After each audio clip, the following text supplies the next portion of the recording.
Hi, welcome to Come to Think of It, a program where we talk about things that matter. I'm K.C. Scott, your host. My guest today is Roget Lockard. We've been talking about the nature of addiction. This is the 7th in our series on that topic. And I'd like to welcome Roget to the program. Good Thanks, to see Casey. you again, Roget. Glad to be here again. Always a pleasure to have you here.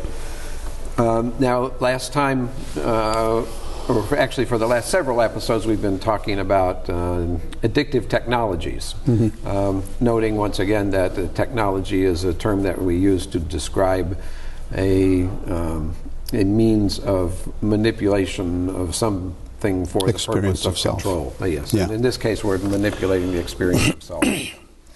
So we got down this list, and I'm just going to read through what we've covered so far, which is substance, behavior, relationship, ideology, affect, and cognition.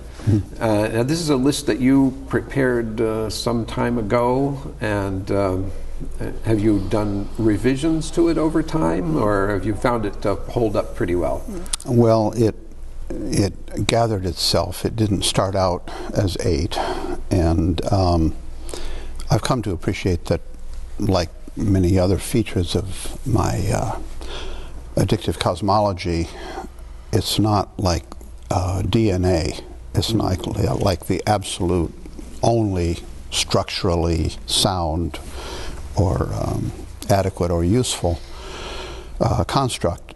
Every once in a while I think of something that might be yet another category, but it feels to me like we don't need yet another category so much as at this point we have created a sense of the scope and the variety of the kinds of human activities and involvements and processes that can play the role of addictive technology. And so what we want to start to do now, having I think earlier we talked about how we want to somehow honor both the complexity and the simplicity of the phenomena of addiction in human lives. And that we've been spending some time here with the complexity, and it's time to start gathering it back up into the simplicity. So yeah, there probably are. We do have 2 more items on the list I want to cover because they're very interesting. But just in passing, it does seem, all of the things on this list are essential ingredients of the experience of being human. And it seems that pretty much anything within the realm of human experience is subject to use as an addictive technology. Would you think that's too broad a statement? I think characteristically I would say no, but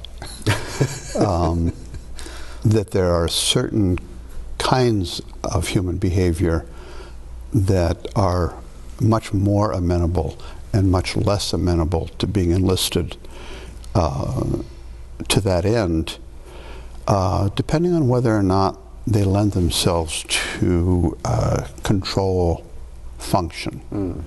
I have become fond of the old-fashioned word wholesome.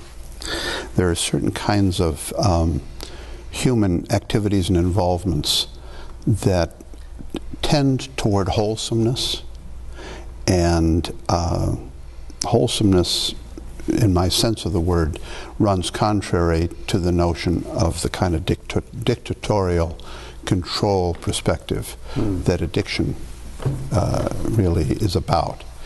So, yes, but. Okay, all right. Well, let's talk about gesture, because this is probably the most confusing of these categories to most people. Can you explain to me how gesture can be an addictive technology? I think I can, and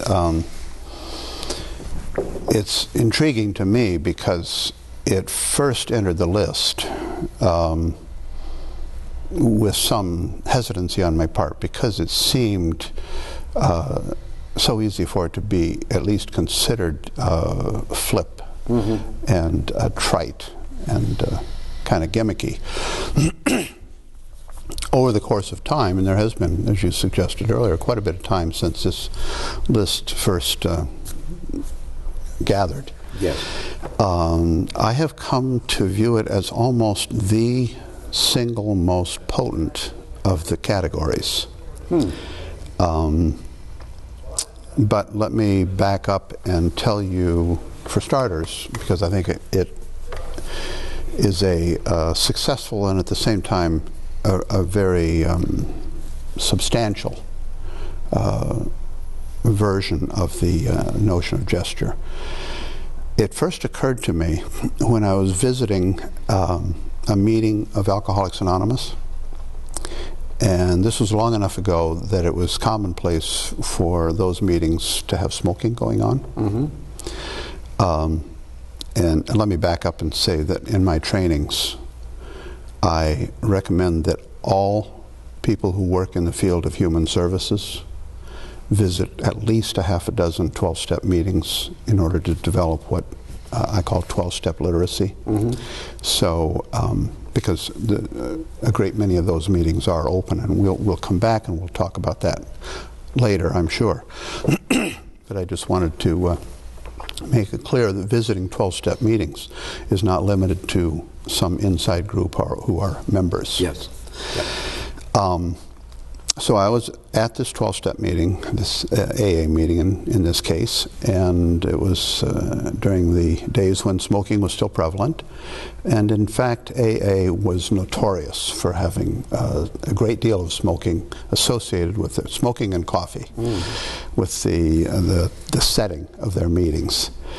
And it was break time at this particular meeting, and there was a lot of smoking going on, and I was just observing.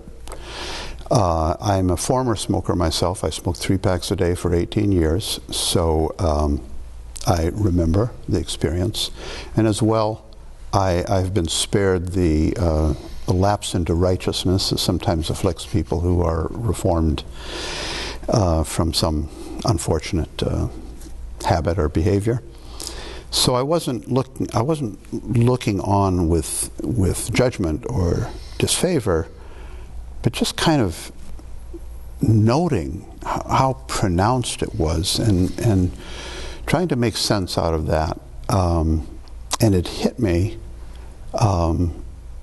almost like a smack upside the head, that in a certain sense one could say that the central seminal event that is happening in 12-step meetings is that people who have made startling and profoundly transformative realizations about their mortality, about their limitedness, about their inability to control, to use control and management as an existential solution, are gathering together to reiterate and to reaffirm that is the kind of their foundational truth. I can't. The famous first step talks about powerlessness. Yes.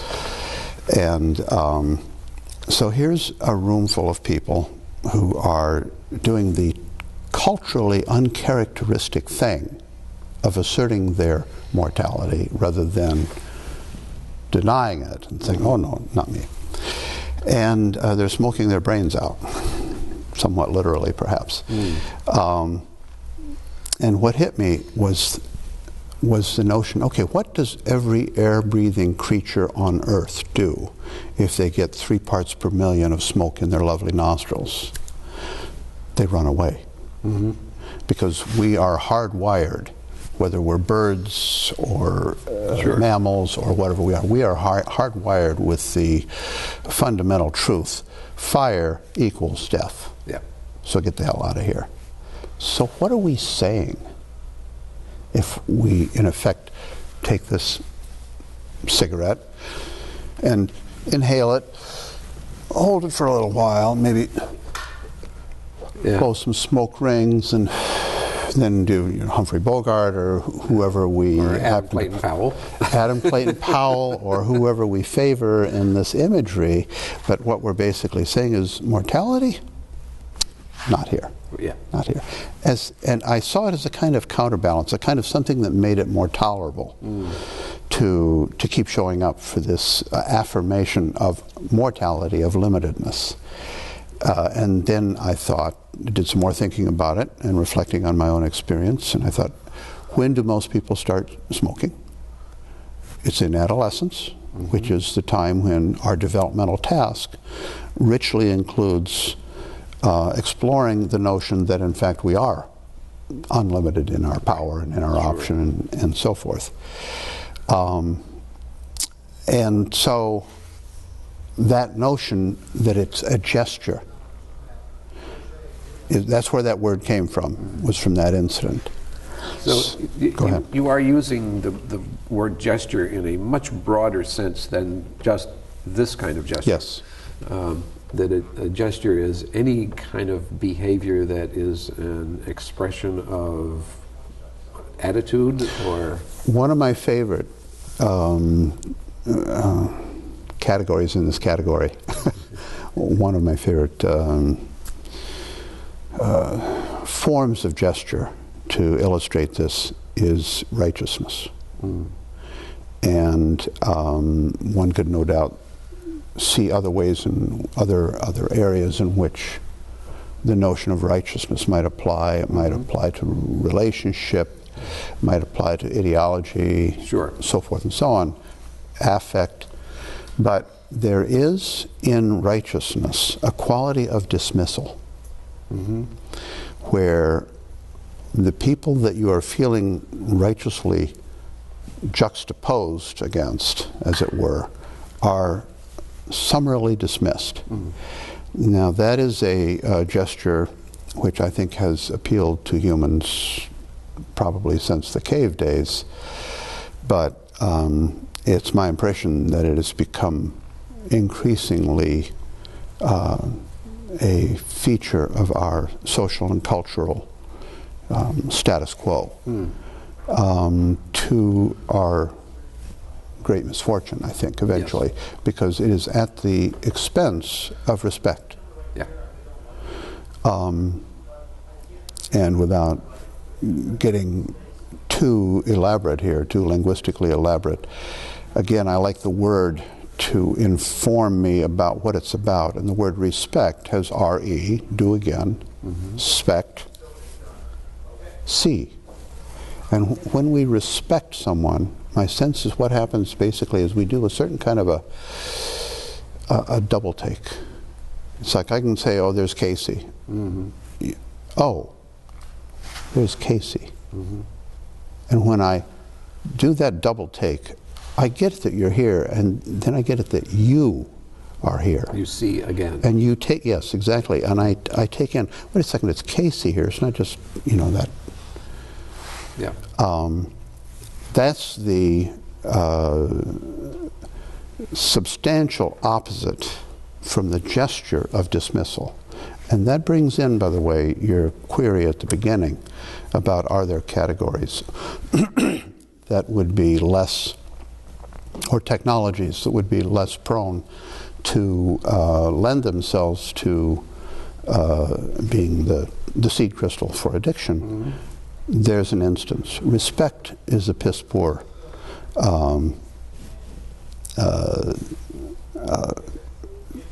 technology for addictive process because it's wholesome. It tends to contribute to a sense of wholeness that is not about my ego and not about my grandiosity. Yes. But it is in a sense a relinquishment of control. Very interesting. Okay.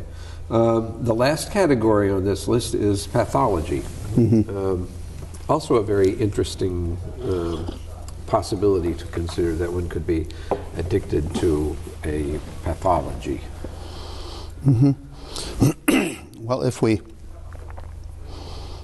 recall that right at the heart of the equation of addiction is the notion of enlisting something on behalf of an existential payoff, of establishing, asserting a version of self that is found desirable, then I suspect that most people will be able to bring to mind certain individuals that they may know or have known who take what might be called existential refuge in various versions of being sick. Of course, there's the Munchausen syndrome, which is perhaps the classical formal version of it, but I would see that as very likely to lend itself to addictive dynamics and addictive states of being, as distinct from respect, as we were just talking about. Well, especially if by means of this technology of pathology, you are able to control the people around you and elicit the kind of response from them that you want. There's absolutely that prospect, a very commonplace one. Yeah. But control, control is such a infinitely varied notion. I think for a great many people, they're looking for some kind of an affirmation, settles for pity.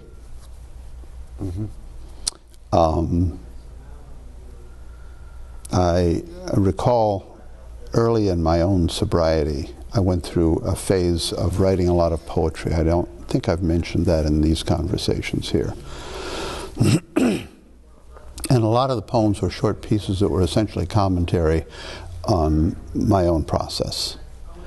And the protagonist in the poetry was named Hank. It was frankly borrowed from John Berryman's Henry.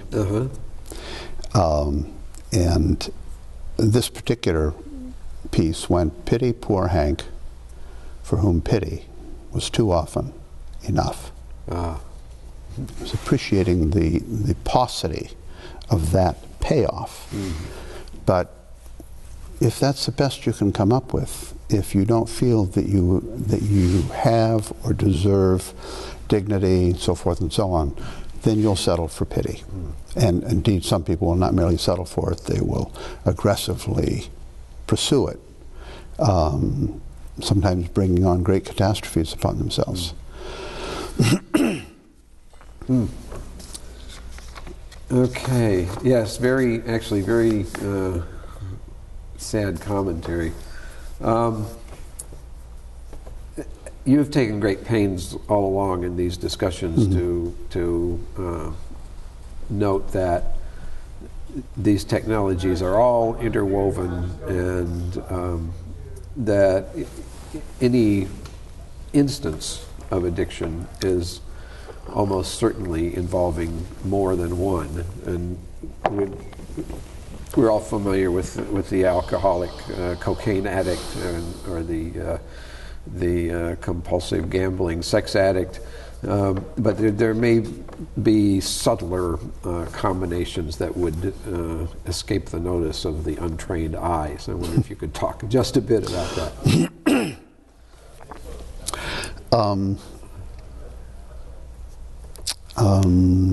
Frame the question a little differently. I'm sure I have a handle on it. I'm thinking about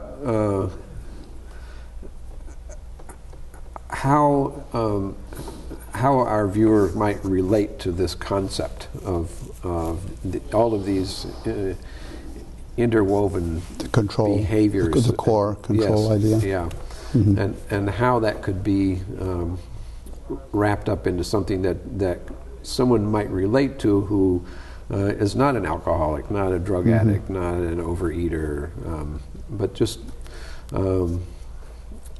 what the rest of us might refer to as normies, although that's not necessarily a very respectful term.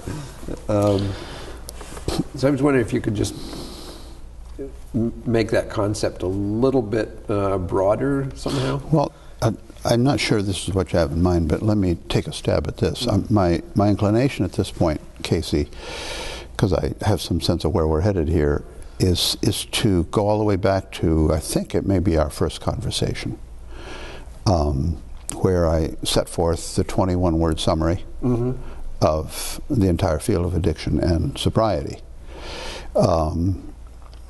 And those, somebody can count, and I may be off by a word or two, but I believe it's 21. It goes like this. Addiction is all about moving from fulfillment of longings to pain. Sobriety is all about moving through pain to fulfillment of longings. That really is the essential equation. That